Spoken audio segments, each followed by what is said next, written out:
tough one. You had the lead, and bullpen didn't come through. Can we skip the 8th inning?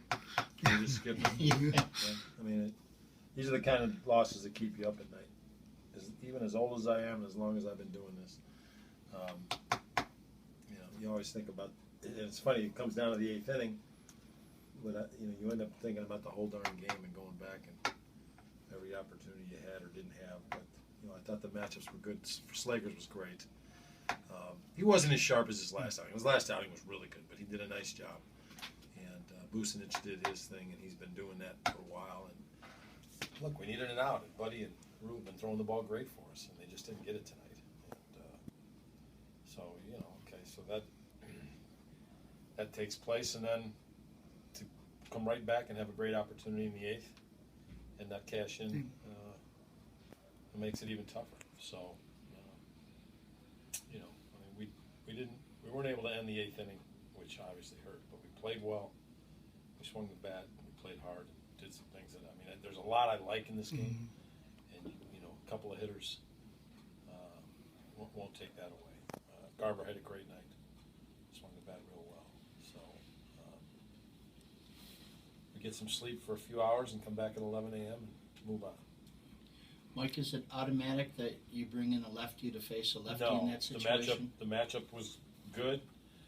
I've got people down there that need to pitch, and this is how we're going to play it. And it's great when it works, and sometimes it doesn't. But try and put people in the best position, and you can go ahead and put Bucinich out there and hope he continues to get it done.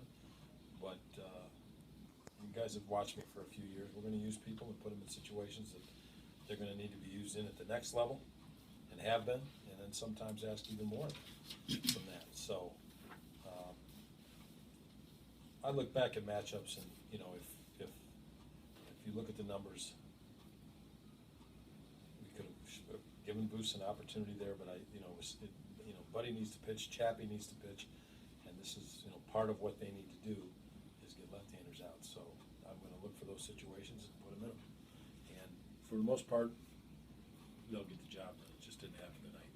Brzezinski the same way, and since he's come back from the big leagues, he's been good. Buddy's been good. That's the other thing. Both those guys have been pitching well. So, but nobody's perfect, and that happens. On Park's fly ball there in the 5th, did he lose it or? Yeah. Did you watch the replay? I mean, you can't make that up. He got jammed badly. I'm actually surprised the bat stayed as one. And I think he thought he had fouled it back. And I've been doing this a long time, sometimes longer than I'd like to remember, but I haven't seen a reaction like that. You see guys lose it and then all of a sudden realize, but that was a delayed. The left fielder took a shot. Right.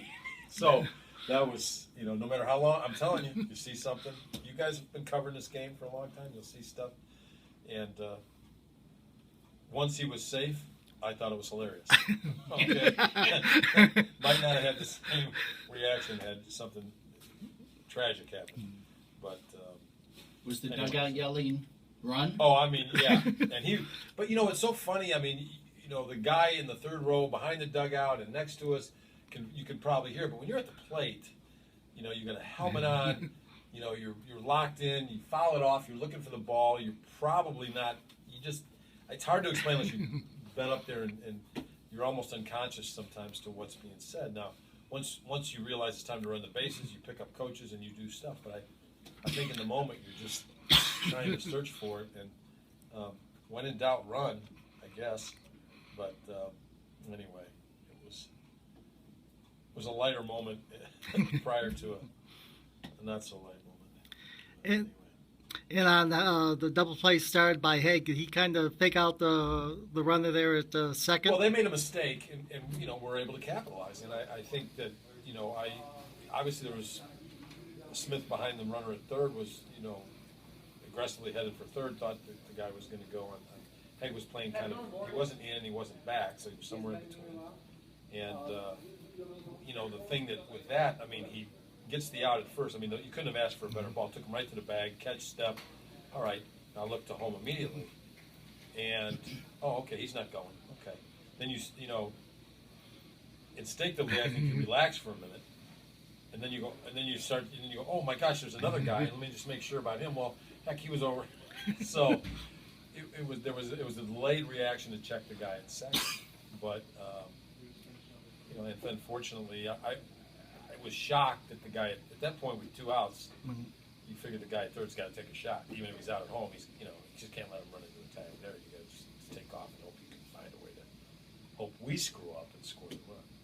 But anyway, it's a tough loss. You know, we some extra inning games. You lose this one. This one's, you know, when you lose a lead in the 8th inning like that, it's always brutal. And I don't care whether you were swinging a bat and making pitches or managing a club. I won't stay too long. Unfortunately, I don't have much time. Right. So.